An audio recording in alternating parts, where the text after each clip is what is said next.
Hi hello నమస్తే నేను మీ Jyothi welcome to my channel Food Minds. Hi friends, అందరూ ఎలా ఉన్నారు? ఈరోజు నేను చల్ల పునుగులు చేశానండి. చల్లని క్లైమేట్కి నేను ఎలా చేస్తానో చూసేయండి. ఫస్ట్ ఒక బౌల్ తీసుకొని అందులో 1 కప్పు మైదా యాడ్ చేసుకున్నాను. 1 కప్కి 1 కప్పు కర్డ్ యాడ్ చేసుకోవాలండి. దాన్ని అలా మిక్స్ చేసుకొని కాస్త అందులో కొంచెం వాటరు వేసి మిక్స్ చేసుకోండి. అందులోనే కాస్త బేకింగ్ సోడా అండ్ కొంచెం తగినంత సాల్ట్ కూడా యాడ్ చేసేసుకుందాం.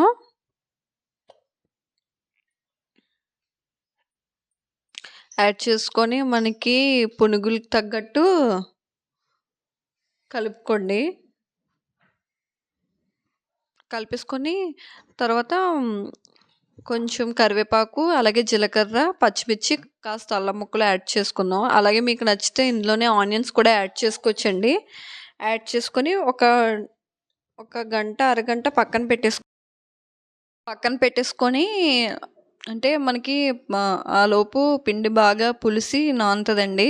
తర్వాత చట్నీ తయారు చేసుకుందాం. స్టవ్ ఆన్ చేసి కడాయి పెట్టి కాస్త ఆయిల్ యాడ్ చేసుకొని 1 టేబుల్ స్పూన్ పల్లీలు యాడ్ చేసుకున్నాను. అలాగే అవి ఫ్రై అయ్యాక ఒక 10 వరకు ఎండుమిర్చి యాడ్ చేసుకున్నాను. కావాలంటే మీరు పచ్చిమిర్చితో కూడా చేసుకోవచ్చండి. కారం తగ్గట్టు మీరు యాడ్ చేసుకోండి. అలాగే నేను 2 టమాటాలు యాడ్ చేసుకున్నాను. చిన్న ముక్కల కింద కట్ చేసుకొని అవి కాస్త మెత్తగా మగ్గనివ్వండి. తర్వాత ఒక 5 నిమిషాలు మూత పెట్టి తీసాక 1 టేబుల్ స్పూన్ జీలకర్ర, 1 టేబుల్ స్పూన్ ధనియాలు కూడా అందులోనే యాడ్ చేసేసుకుందాం. యాడ్ చేసుకొని కాస్త ఇటు అటు బాగా ఫ్రై చేసేసుకొని అందులోనే ఒక 6 వరకు నేను వెల్లుల్లి కూడా యాడ్ చేసుకున్నానండి. వెల్లుల్లి కూడా యాడ్ చేసుకొని కాస్త ఇటు అటు ఫ్రై చేసేసుకొని చల్లనిచ్చి పక్కకి తీసుకుందాం. చల్లనిచ్చుకొని తర్వాత మనం మిక్సీ జార్లో యాడ్ చేసుకుందామండి ఇదంతా. అలాగే మనకు టేస్ట్ తగ్గట్టు సాల్ట్ యాడ్ చేసేసుకొని మిక్సీ పట్టేసుకుందాం. చూసారా, అలా మెత్తగా పేస్ట్ చేసుకోవాలి. తర్వాత ఒక బౌల్లోకి తీసుకొని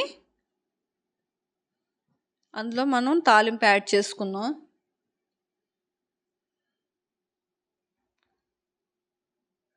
చూసారు కదా, అంతేనండి. చట్నీ పక్కకు తీసుకుందాం. తర్వాత స్టవ్ ఆన్ చేసుకొని కడాయి పెట్టి ఆయిల్ బాగా హీట్ ఎక్కాక అప్పుడు పునుగుల కింద ఒక్కొక్కటిగా యాడ్ చేసుకోవాలండి. అతుక్కున్నట్టు ఉంటాయండి, పర్లేదు. తర్వాత వేగాక వాటితంటే అవే సపరేట్ అయిపోతాయి. అంతేనండి పునుగులు. ఒక గిన్నెలోకి ట్రాన్స్ఫర్ చేసుకున్న తర్వాత అంతేనండి. చూసారు కదా, పునుగులు రెడీ అయిపోయాయి. చాలా సాఫ్ట్గా ఉన్నాయండి. లోపల కూడా చాలా బాగా కుక్ అయ్యాయి.